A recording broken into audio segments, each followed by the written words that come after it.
요한복음 4장에 사마리아 여자가 나옵니다. 사마리아 여자요. 사마리아 여자가 목마르고 피곤한 길이지만 꼭 가야 할 이유가 있었습니다. 거기 가야만 경험할 수 있는 사랑 때문입니다. 그 우물가에 이 여자는 갈 수밖에 없었어요. 계속 매일마다 아마 갔을 겁니다. 이제 어느 사랑을 만나기 위하여 그 여자는 진짜 사랑을 만나고 싶었던 겁니다. 그래서 그 여자는 계속해서 그 우물을 갈 수밖에 없었습니다. 사람 만나는 것이 싫고 잘난 남편이 원수인 사람들이 의외로 많습니다. 그래서 살기 싫고 살아가야 의미도 없는 그런 하루하루 지옥 같은 삶을 사는 사람들도 한두 명이 아닙니다. 그러나 그 여자가 끊임없이 그 우물가에 가는 목적이 있었습니다. 자기의 진짜 사랑을 만나기 위해서입니다. 거기에 진짜 사랑인 예수 그리스도가 나타나셨습니다. 예수 그리스도가 나타나 네가 나와 결혼해 줄래? 네가 나와 결혼해 줄래? 나는 너하고 결혼하고 싶어 왔다. 그 사마리아 여자가 자신의 기구한 삶이 잘못 만난 남편 때문인 줄 알고 그렇게 살아왔던, 그렇게 해서 내가 남편 때문에 잘못된 인생을 살았구나, 6명이나 남편이 바뀌었으니 얼마나 힘든 인생을 살았겠습니까? 그렇지만 이 목마름의 근원이 무엇 때문에 이렇게 목말랐을까라고 하는 것을 이 여자는 분명하게 이유를 알았습니다. 자기의 인생이 언제부터 뒤틀려졌을까? 자기의 인생이 어떻게 이렇게 뒤틀려진 삶을 살아갈 수밖에 없었을까? 이 목마름의 근원은 뒤틀어진 예배에 있었습니다. 그래서 이 사마리아 여자는 예배가 무엇인지를 정확하게 알고 싶었습니다. 남편에 대한 이야기도 우물에 대한 이야기도 그것도 이미 지나간 이야기였습니다. 이 사마리아 여자는 예수님에게 꼭 질문하고 싶었던 것이 있었습니다. 예수님, 당신이 메시아라면 내가 어떻게 예배드렸으면 좋겠습니까? 내가 어떻게 예배해야 내 뒤틀어진 인생을 바로잡을 수 있겠습니까? 여러분과 저는 무엇으로 주님 앞에 질문하겠습니까? 예수님, 내 뒤틀어진 인생을 해결이나 해주세요. 내 잘못된 인생을 해결이나 해주세요. 그게 아니라 이 여자는 분명히 알았습니다. 내가 언제부터 뒤틀어졌을까? 내 인생이 언제부터 이렇게 뒤죽박죽 되었을까? 왜 내가 이렇게 힘들게 되었을까? 예배 때문이었던 걸 알았습니다. 예배가 뒤틀려졌구나. 예배가 망쳐졌었구나. 주님과의 만남에서 이게 벗어났었구나. 이거를 깨닫게 된 겁니다. 주님, 나는 어디서 예배 드려야 합니까? 나는 어떻게 예배 드려야 합니까? 주님께서 이 여자에게 말씀하십니다. 여기서도 말고 저기서도 말고 진정으로 예배할 때가 오나니 바로 지금이라. 아버지께서는 네가 영과 진리로 예배 드릴 때가 있는데 그게 바로 지금인데 아버지는 그렇게 예배 드리는 자를 찾으시느니라. 네가 찾아다니는 게 아니었어. 너는 그렇게 예배를 드리면서 하나님 앞에 이렇게 좀 뭔가를 드려보고자 하는 그 마음으로 예배를 드렸겠지. 그리고 그렇게 조금 더 많이 드렸으면 하나님이 날 좋아하시겠지. 예배가 좀 뭔가 시원찮았으면 하나님이 날 좀 싫어해서 내가 이렇게 된 게 아닌가 이렇게 생각했겠지. 그러나 그게 아니야. 하나님은 처음부터 끝에까지 너를 사랑하고 있었고 하나님이 너를 찾고 있는 거야. 하나님이 너를 찾아오셔야 되는 거야. 네가 찾는 게 아니야. 하나님이 너를 찾아오셔야 하는 거야. 여러분 말씀을 들을 때 어떨 때는 여러분 귀로 계속 듣습니다. 귀로 계속 듣는데 어느 날 가슴으로 확 말씀이 올 때가 있습니다. 가슴으로 말씀이 확 들어올 때 그때 그 하나님은 찾으시는 거예요. 여러분 하나님께서 여러분을 찾으시는 그것이 뭘로 찾으시겠어요? 말씀입니다. 하나님은 말씀이고 말씀이 천국이니까 그 천국이 여러분을 찾고 있는 거예요. 여러분이 천국에 가는 게 아니라 천국이 여러분에게 와야 되는 것입니다. 여러분이 천국을 찾는 게 아니라 천국이 여러분을 찾으셔야 되는 겁니다. 그게 하나님이란 말이에요. 하나님은 말씀이시고 말씀이 여러분에게 가슴으로 찾아오셔야 된다 이 말이에요. 뒤틀어진 예배가 오늘 바로 세워지는 예배. 이 사마리아 여자는 예수님을 만나서 생수를 얻었습니다. 이젠 드디어 자기의 인생이 바뀌었다는 걸 알았습니다. 물동이를 버려버려도 되겠다 생각했습니다. 그리고 가서 사람들에게 전파합니다. 내가 메시아를 만났다. 내가 그토록 찾던 그 메시아가 나를 찾아왔다. 내가 찾아가는 게 아니었더라. 그 메시아가 나를 찾아왔더라. 나를 찾아오는 은혜의 메시아, 복음의 메시아, 그 진리의 메시아, 하늘에서 이 땅에 생수로 오시는 나를 찾으시는 메시아를 내가 만났다. 내가 그토록 찾았었는데, 그래서 매일마다 그 우물가에 찾으러 왔던 그 여인에게 주님이 찾아오셨더라. 그거를 사람들에게 전한 겁니다. 율법을 전했겠어요? 이 여자가 사람들을 다 모아놓고 야, 율법을 또 한번 들어봐라 이랬겠어요? 그 말이 아니잖아요. 나를 찾아오신 예수를 만나라. 나를 찾아오신 예수를 한번 만났으면 좋겠다. 너희들도 그 주님이 찾아오신다. 만나신다. 여러분, 그 찾으시는 주님이 여러분의 주님이십니다. 여러분은 그 찾아오시는 그 주님을 만나셔서 여러분 가정도 회복되고요, 몸도 회복되고요, 여러분 물질들도 회복되고요, 잘 되는 역사가. 그렇다고 막 부자로 살다가 막 부자로만 누리다가 너 혼자 잘 먹고 잘 살다가 와, 그런 말이 아니잖아요. 자기가 있으면 있는 대로 또 나누어서 함께 살아야죠. 그러다가 주님으로 하시면 그때까지 우리는 마음의 평안, 마음의 평강, 마음의 치료, 마음의 행복함, 마음의 기쁨, 이 천국을 가지고 살다가 천국에 가셔야 되죠. 그런 천국 생활들을 여러분이 하셔야 합니다. 자, 보세요. 옛 포도주가 새 포도주로 바뀌었습니다. 그렇죠? 불의한 것이 의로움으로 바뀌었습니다. 맞죠?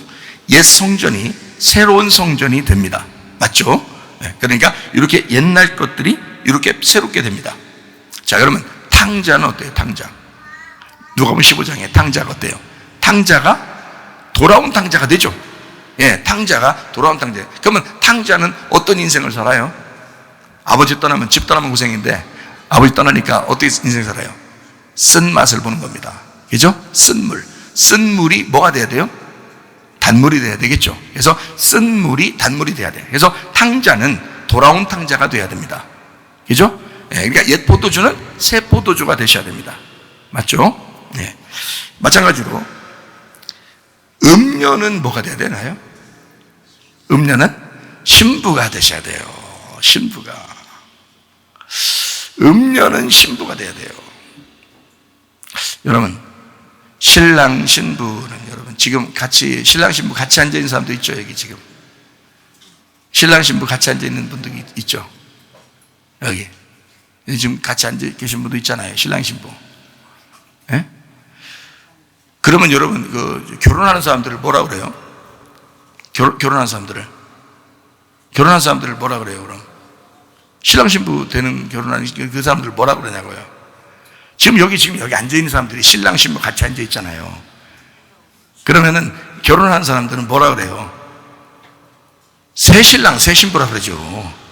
새 신랑 새 신부라 그러지. 그죠? 그럼 여기서 지금 앉아 있는 사람들은 뭐라 그래요? 흔신랑 흔신부요?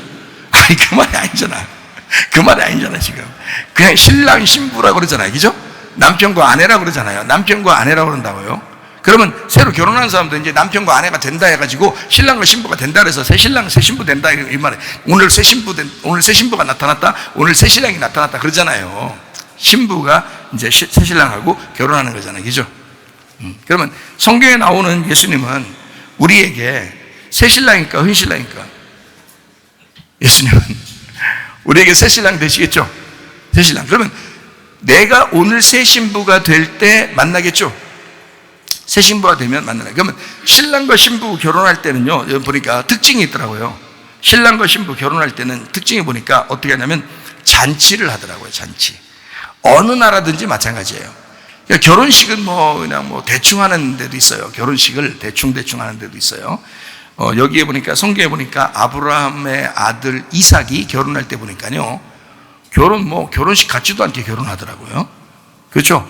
멀리서 신부가 지금 오는데 말이에요. 멀리서 외삼촌 집에서 멀리서 이렇게 오잖아요. 근데 이 이삭이 이제 멀리서 오는 그 신부를 이렇게 들판에 서서 쳐다봅니다. 쳐다보고 있다가 멀리서 이렇게 오다가 이제 여자가 이제 물어봐요. 리브가가 그 종에게 물어봅니다. 저기 들판에 서 있는 자가 누굽니까? 그러니까 당신의 신랑이 될 사람이요. 예? 그 아브라함의 아들이요. 이렇게 이야기를 해요. 그러니까 그 여자가 나오다가 면사포를 탁 쓰더라고요. 예? 이렇게 면사포를 따서 얼굴을 가리우더라. 왜 가려요? 얼굴이 자신 없어서? 그래서 가리는 거예요? 얼굴을 왜 가리는 거예요? 예? 궁금하라 그러는 거예요. 궁금하라고. 얼굴을 싹 가리면 궁금해 안 궁금해? 궁금해요. 엄청 궁금해. 그래서 얼굴을 싹 가리더라. 그러니까 이 신랑이 이삭이거든요. 이삭이 리브가를 데리고 이제 어떻게 했어요? 예, 어머니 방으로 사라가 돌아가셨거든요. 아브라함 혼자 이제 있는데 사라가 돌아가시니까 이제 그 어머니 방으로 이 여자를 데리고 이제 이끌어서 그 방으로 데리고 갔어요. 그날 결혼 끝. 이거고. 참 결혼 쉬워. 결혼이 끝났어요. 그래서 성경에 그게 결혼이었어요. 그렇죠? 예. 요즘은 뭐 결혼식이 막 그냥 화려하지만 사실은 결혼식이 뭐 그냥 대충 이렇게 그냥 왔는가? 예. 들어갑시다. 그런데 결혼이 끝난 거야. 이렇게 했더라고요. 텐트에 들어갔다는 말이 어머니의 집에 들어갔다는 말은 어디로 왔다는 얘기예요? 어디로 왔다는 얘기예요? 교회로 왔다는 얘기예요. 교회로. 말씀의 교회로 왔다 이 말이에요. 말씀의 교회로. 어머니가 여러분 어머니 여자라는 것은 여자 그 어머니 사라 여자가 이삭을 낳죠. 그 여자를 뭐라고 했어요? 갈라디아 4장에서는 여자를 언약이라 그랬잖아. 언약. 그러니까 말씀의 교회란 말이에요. 말씀의 텐트, 말씀의 언약에 말씀의 교회에 데리고 왔더라. 그게 결혼이란 말이에요. 주님과 결혼하는 게 이곳이 말씀의 텐트가 되시면, 이곳이 언약의 장소가 되면, 이곳이 주님의 교회가 되면 여러분은 결혼하러 오신 거예요. 여러분은 그 텐트 안에 들어오면 결혼하게 되는 거예요. 그 말씀을 듣게 되는 거고 그 양식을 먹게 되는 거예요. 그 신랑의 양식을 먹게 되는 거예요. 신랑의 씨를 먹게 되는 거죠. 무슨 말인지 알겠죠? 그래서 신랑의 씨를 받아서 그 자녀를 낳는 거예요. 그게 속에서 말씀을 잉태하는 거야. 이게 리브가가 가진 잉태, 에서와 야곱을 가진 말씀, 두 쌍둥이의 말씀을 가지게 되었다. 이걸 깨닫게 되었다라는 말이죠. 예, 무슨 말인지 아시겠죠? 그러니까 결혼 딱 하는 게 무조건 잔치하는 거예요. 결혼하면 가나의 혼인잔치에도 어떻게 해요? 가나의 혼인 잔치예요. 잔치. 예, 잔치. 무조건 막 며칠 동안 그냥 잔치하는 거예요. 그게 결혼식이더라고요. 여러분, 우리가 주님의 신부가 돼서 결혼만 하게 되면 잔치합니다. 잔치예요. 그런데 예수님은 이 땅에 신부를 데리러 왔을까요? 이 땅에? 아니, 성경을 다시 한번 정확하게 한번 다시 보자는 얘기예요. 신부를 데리러 왔을까요? 음녀를 데리러 왔을까요? 예? 여러분은 뭐 같아요? 여러분 자신 없는 사람들은 오늘 말씀 잘 들으셔요. 자신 없는 사람들은 여러분이 뭐예요? 신부요. 진짜 신부 같아요? 성경에 진짜 신부 같은 사람이에요? 여러분이? 아니면 음녀 같은 사람이에요? 여러분, 이 땅에서 우리는 끊임없이 음녀짓을 하고 살아요. 끊임없이 음녀짓을 하고 있는 사람들에게 예수님이 신랑 돼서 오시는 거예요. 한마디로 말하면 음녀 같은 우리들을 신부 만들려고 오시는 거예요. 그러니까 보세요. 신부가 준비돼서 신부 때문에 오는 게 아니고 음녀를 신부 만들고 싶어서 오는 게 주님이십니다. 음녀를요. 그래서 음녀와 결혼하기 위해서 오는 거예요. 신부로 완전해서 여러분이 완전해져서 예수님하고 결혼하는 게 아니라 여러분이 완전해지는 것은 죽을 때예요. 죽을 때가 완전해지는 거라고. 그 전까지는 음녀 같은 행동을 계속해요. 가뜩하면 음녀 같은 행동을, 끄떡하면 음녀 같은 행동을 해요. 그런 음녀 같은 우리들을 신부 삼기 위해서 예수님이 오시는 거라고요. 그럼 신부 삼으려니까 여러분, 신부 삼으려니까 그냥 양부 신부 되자 끝 이렇게 하진 않는다는 거죠.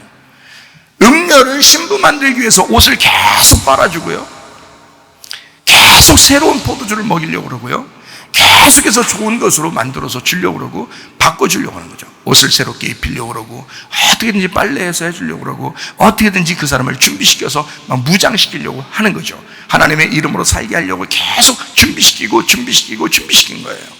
여러분의 껍질을 벗겨내고 또 껍질을 벗겨내서 진실하고 깨끗한 거룩한 사람을 만들어내려고 하는 거죠. 자기 신부 만들려고요. 그래서 어떻게 보면은 교회가 여러분을, 음녀 같은 우리들을 데리고 와서 교회가 여기서 목욕탕처럼 계속 때를 벗겨주는 것입니다. 신부로 만들려니까 신랑 대신 우리 주님께서 여러분을 말씀의 물로 계속 씻어주는 거예요. 그래서 음녀 같은 우리들이 때가 벗겨지고 어느 날 깨끗해지면요, 그러면 신부처럼 살게 됩니다. 왜 자꾸 자기가 신부처럼 살지 못하고 왜 음녀처럼 자꾸 사느냐? 그 때를 벗겨주는 그 주님, 그 신랑을 제대로 몰라서 그런다.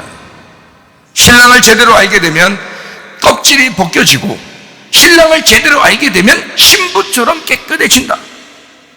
그렇게 만드시려고 말씀을 듣게 하는 것입니다.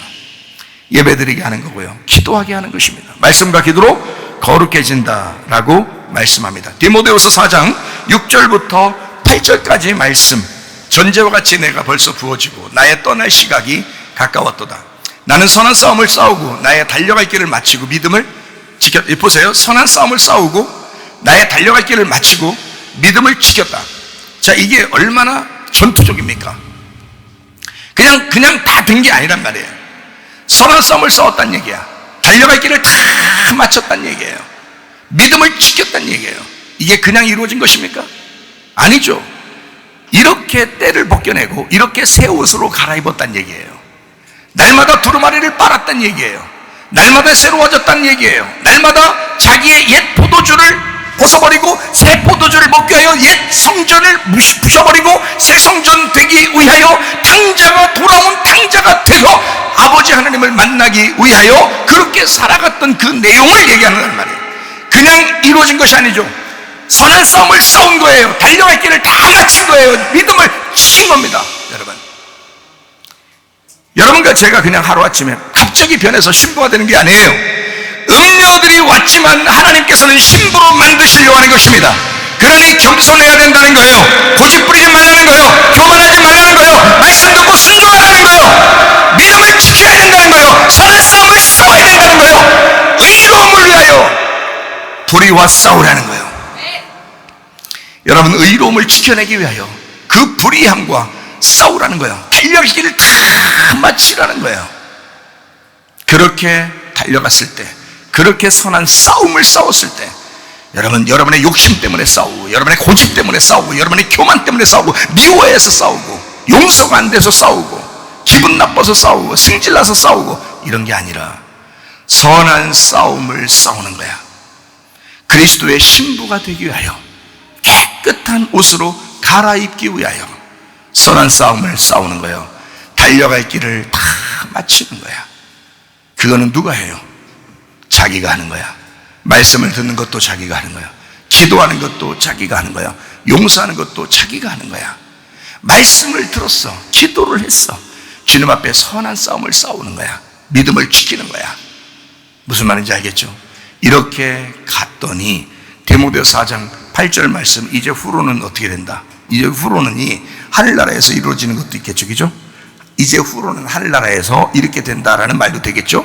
그러나 이제 후로는 그렇게 선한 싸움을 싸우고 믿음을 지키고, 그리고 선한 싸움을 이렇게 달려가기를 다 달려가고 나면, 그런 싸움에서 승리하게 되면, 이런 거죠? 자, 이렇게 끝까지 달려가게 되면, 그러면 그때부터는 어떻게 된다?